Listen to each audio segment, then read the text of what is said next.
திமுக பொதுச் செயலாளர் ராதாவுடைய ஆடியோ இப்ப வெளியே வைரலா போயிட்டு இருக்கு. திமுக எம்பி ஆராசா ஆடியோ இணையத்தில் வெளியாகியுள்ளது குறித்து செய்தியாளர் எழுப்பிய கேள்விக்கு திமுக கூட்டணியில் இருக்கும் தேமுதிக பொதுச் செயலாளர் பிரேமலதா விஜயகாந்த் பதிலளித்துள்ளார். அவர் ஐசியூக்கு போகாம இருக்கணும் அப்படின்னு சொல்லி நான் கடவுளை வேண்டிக்கிறேன். திமுக பொதுச் செயலாளர் ராதாவுடைய ஆடியோ இப்ப வெளியே வைரலா போயிட்டு இருக்கு. அது எப்ப அவங்க பேசுனாங்க, எதுக்கு பேசுனாங்க எனக்கு தெரியாதுங்க. எனக்கு தெரியாத ஒரு விஷயத்த நான் பேசக்கூடாது. அது நீங்க ராஜா கிட்ட தான் அதை பத்தி கேட்கணும்.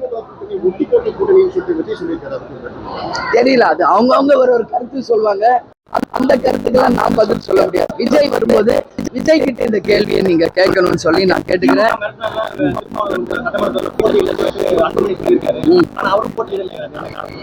அன்பு பண்ணிட்ட கேளுங்க. இல்ல அன்புமணிகிட்ட தான் கேட்கணும். அண்ணன் திருமாவளவன் போட்டியிடறாரு, அவங்க கட்சி கொடுத்திருக்காரு. அது ஏன்றத நான் எப்படி பதில் சொல்ல முடியும்? அண்ணன் திருமாவளவன்கிட்டயும் இதை விமர்சித்த அன்புமணி கிட்ட தான் இதை நீங்க கேட்கணும். இன்னைக்கு விருத்தாச்சலம், கோடூர், அதே மாதிரி சேலம், தருமபுரி எல்லாம் எங்களுக்கும் பாமகக்கும் தான் போட்டி. அன்புமணி அவர்களும் ரொம்ப தப்பாக பிரச்சாரம் பண்ணுவதாக நான் கேள்விப்பட்டேன். இந்த கோயில்ல இருந்து அவருக்கும் நான் சொல்றேன், அந்த கண்ணியத்தோட நீங்க பேசணும்.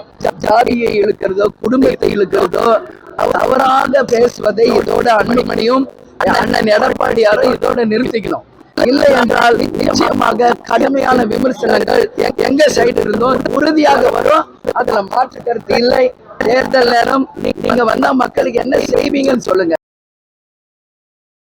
செய்திகளை உள்ளது உள்ளபடி தெரிந்து கொள்ள ரெஃப்ளெக்ட் நியூஸை சப்ஸ்கிரைப் பண்ணுங்க.